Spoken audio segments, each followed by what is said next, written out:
3 days before our wedding, we got married. No one knows that, but we called the Archbishop and we just said, look, this thing, this spectacle is for the world, but we want our union between us. So like the vows that we have framed in our room are just the two of us in our backyard with the Archbishop of Canterbury, and that was the piece that... Just the three of us. Just the three of us. Just the three of us. Mais le couple a lâché une bombe en accusant la monarchie de racisme. Bonjour et bienvenue sur Upendo. Voici en images et en son les 5 actualités qui ont retenu notre attention cette semaine.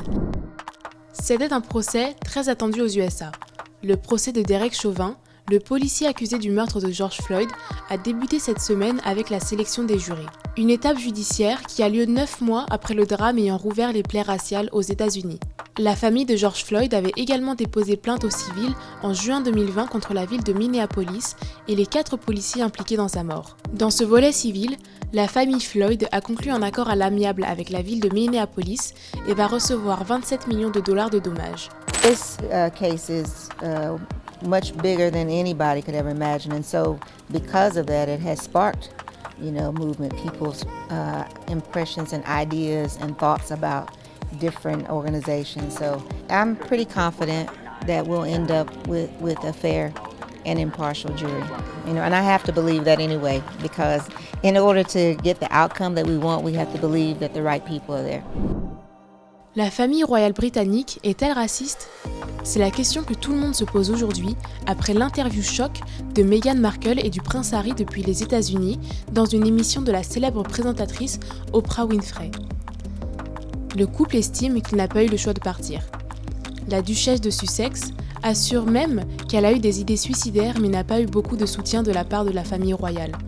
Et puis, il y aurait aussi eu des interrogations sur la couleur de la peau de l'enfant du couple quand Meghan Markle était enceinte. In those months when I was pregnant, all around this same time, so we have in tandem the conversation of he won't be given security, he's not going to be given a title,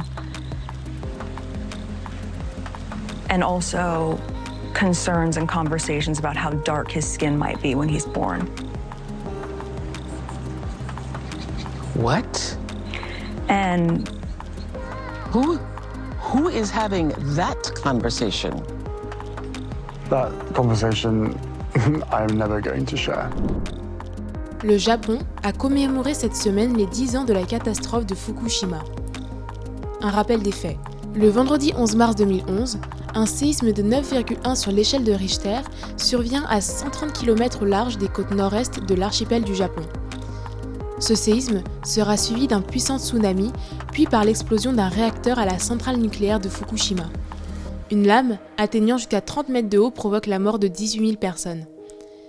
C'est le pire accident nucléaire depuis celui de Tchernobyl. Mon cœur me fait mal quand je pense à ceux qui ont dû faire face à toutes ces épreuves, à ces changements drastiques de leurs conditions de vie, à ceux qui ont perdu leurs proches, membres de leur famille ou amis, et à ceux qui ont perdu leur maison ou leur emploi.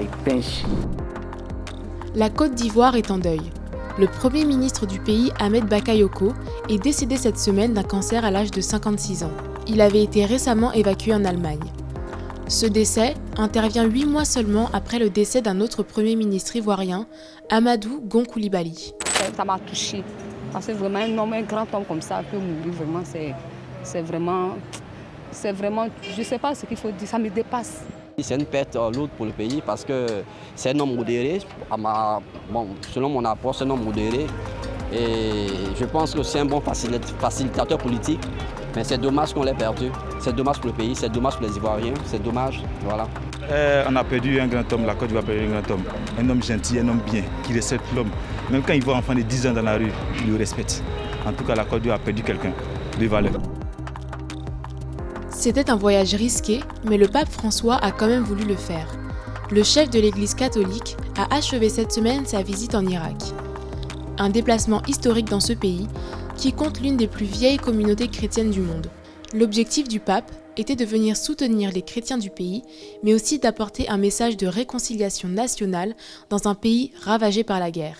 C'était la première visite d'un pape en Irak.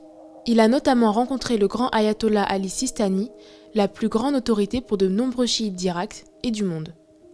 Vuole capacità di perdonare e nello stesso tempo coraggio di lottare.